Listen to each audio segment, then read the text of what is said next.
What's up guys? Welcome back to my channel, Ruth TC Vlog. Gusto ko lang pong i-share kung paano ko na-resolve ang 3 times demonetize at due of 3 times serious content at 2 beses na warning sa aking account.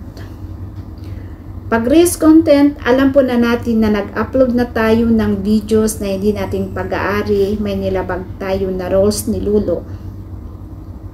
Sa mga videos na ina-upload ko, hindi ko po in-expect na someday mayroon akong isang videos na mag-viral. Ang video na yon ay halos umabot po ng 2 million views.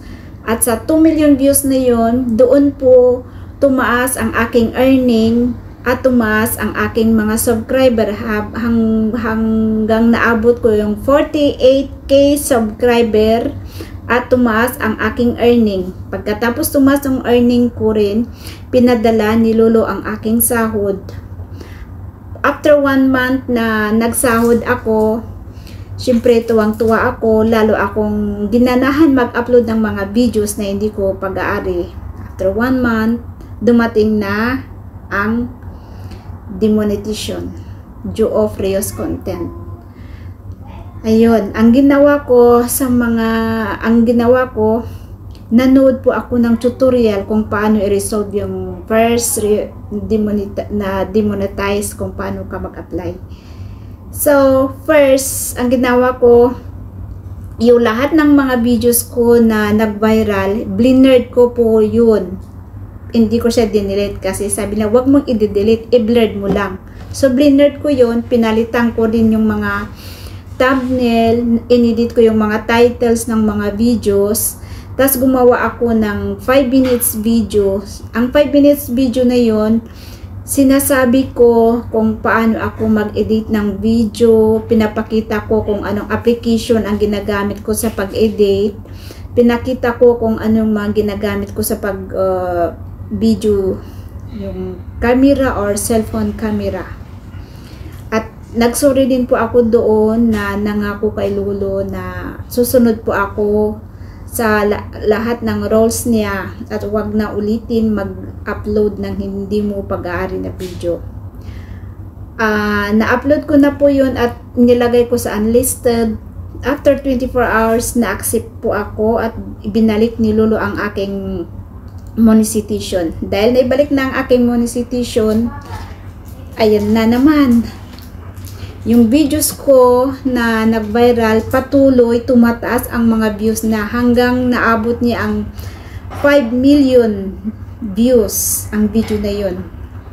Habang tumataas din yung view, tumataas din yung earning mo, tumataas din yung mga subscriber mo at lahat ng mga videos. After yon, wala pa sa 2 months na reuse content na naman ako, na demonetize na naman ako dahil sa reuse content, pang 2 times na reuse content na 2 times demonetize. So ang ginawa ko ulit, lahat ng mga videos ko na hindi ko pag-aari, blinerd ko ulit ang mga videos yun, blinerd ko ulit, tapos binago na naman ang mga thumbnail, binago ang mga titles, nag-voice over ako, lahat ng mga videos binoice over ko, pero pag sa short hindi kasi pwede, kailangan lang sa long, kaya yung mga iba no choice, pre-nibate ko sila.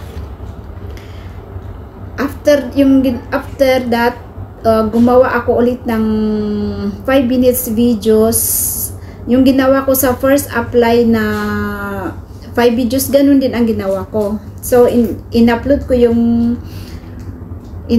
yung appeal video at inlagay ulit sa unlisted. Inaccept na naman ako ni Lolo sa ikalawang pagkakataon.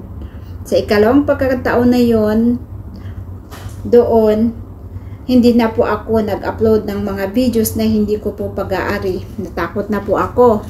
Kaya yung mga videos ko na lang ang ina-upload ko. Pero patuloy pa rin ang mga videos na tumataas at yung earning ko. Yung videos na yon, makikita mo dito ay nasa 15 million, 6 million, at saka yung sa baba, tignan mo yung mga videos, ganyan. Sunod-sunod na ang mga hanggang sa mga videos. Pag nag-upload lang po ako ng isang video within 1 hour, naging 10k, 30k, 50k, ganyan. Hanggang na-reach niya yung 24k million yung isang video. Syempre, tumaas din ang revenue mo dyan. Tumaas din ang subscriber mo dyan. Ayan, dumating na rin ang pangatlong demonetization due of reuse content. Na-demonetize na naman ako. Pagkatapos, nalungkot na ako. Sana nagsisisi ako. Sana sumunod ako sa rules ni Lolo. 2 beses ako inaccept. Pero sa pangatlong appeal, yan na. Mahirap na. Dahil bago ako na-demonetize pa, may nag-claim sa mga videos na ina-upload ko. 2 ang nag-claim. Pag warning, ang isang warning is 60 days, 3 months. Yung isang warning, pag hindi pa nag-expire yun, tapos may second warning ka na naman na hindi expire yung first warning mo, at may mag-claim na naman na magkaroon ka naman ng third warning, at hindi pa expired yung first and second warning, wala na. Wala ka ng lusot. Tanggalin na ni Lolo ang iyong channel. Mababan ka na. Kaya bago pa may mag-claim sa mga videos, bago pa ako magkaroon ng pangatlong warning, ang ginawa ko agad kong dinilit lahat ng mga videos na hindi akin. Ang sakit yun, no? Mas masakit pa sa breakup. No choice. Ito yung kasabihin na no choice. Manghihinayang ka sa laki ng mga videos na to sa yung channel, pero wala po tayong magagawa. Kailangan nating i-delete, dahil as long as kahit nagpalit ka ng thumbnail, kahit blinerd mo, kahit pinalitan mo yung mga titles na hindi mo talaga mapag-aari yan, madidetect at madidetect ni Lolo yan. Kaya delete ko na lahat yan. Dinelete ko po lahat yan. Tapos gumawa ako ulit ng 5 minutes videos. Sa 5 minutes videos, ganyan din ang nilalaman niya, na nagsusorry ka doon, pinakita mo kung paano ka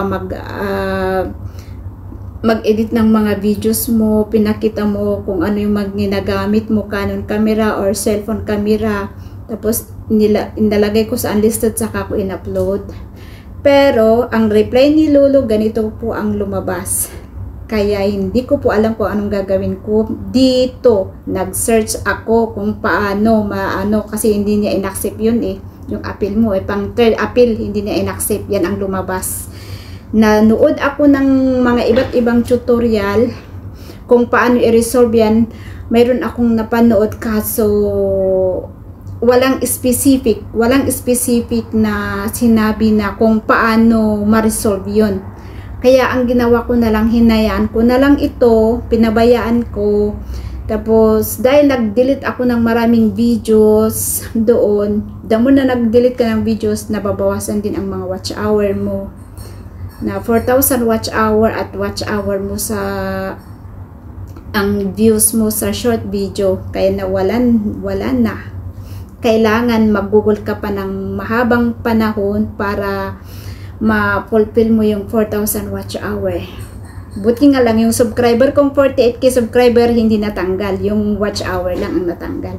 So ang ginawa ko, dahil ni-reject ni Lolo ang third appeal, dahil sa katigasan siguro ng ulo natin, ang ginawa ko na para unang ginawa ko, kailangan kong mag-live, kailangan kong mag-upload na ng malahabang video sa aking channel, at nag-self-watch po ako.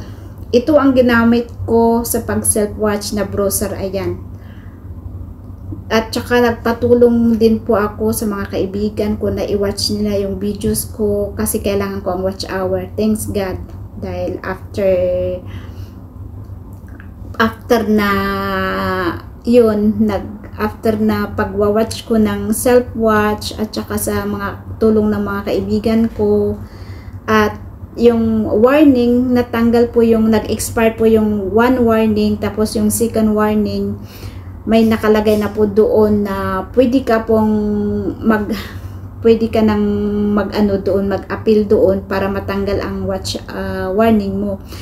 Pero pag may warning ka, hindi mo po expectaran na yung tao na i-message mo na may-ari nun ay i-accept niya, natatanggal niya yung warning mo or hindi. Kasi ginawa ko na po yan, pero hindi po niya in-accept yung sorry ko sa kanya.